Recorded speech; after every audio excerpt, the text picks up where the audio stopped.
Monday, tensions are rising between the U.S. and Israel as Prime Minister Benjamin Netanyahu reacts to Senator Chuck Schumer's calling for new elections. Netanyahu claims a new election would force Israel to stop fighting. NBC's Bree Jackson is in Washington, D.C. with just how Senator Schumer is responding to Netanyahu this morning. Bree, good morning. Good morning, Maureen. So in a statement on Sunday, Senator Chuck Schumer said it's a good thing that a serious discussion has now begun about how to ensure Israel's future security and prosperity once Hamas has been defeated.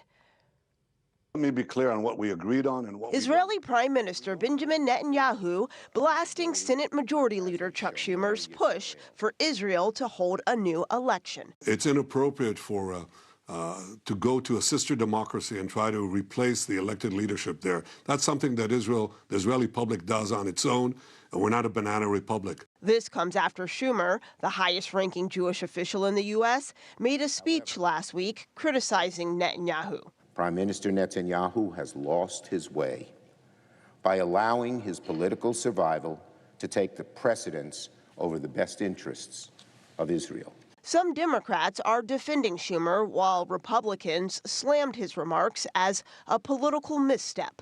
We do not need Chuck Schumer or Joe Biden telling the people of Israel who they get to vote for or decide to vote for to be their leaders. Don't need that at all. Schumer called Netanyahu an obstacle to peace. The obstacle to peace is Hamas. Senator Schumer's speech came from his heart, what he believes is necessary for peace. He was very clear about Hamas needs to be eliminated. During a St. Patrick's Day event at the White House Sunday, President Biden called for a ceasefire between Israel and Hamas. Move toward a two-state solution, which is the only path for lasting peace and security. The White House is working to get more humanitarian aid into Gaza as the Israel-Hamas war rages on. And Netanyahu has vowed to continue Israel's fight against Hamas, saying an assault on the southern city of Rafah could be weeks away. Maureen.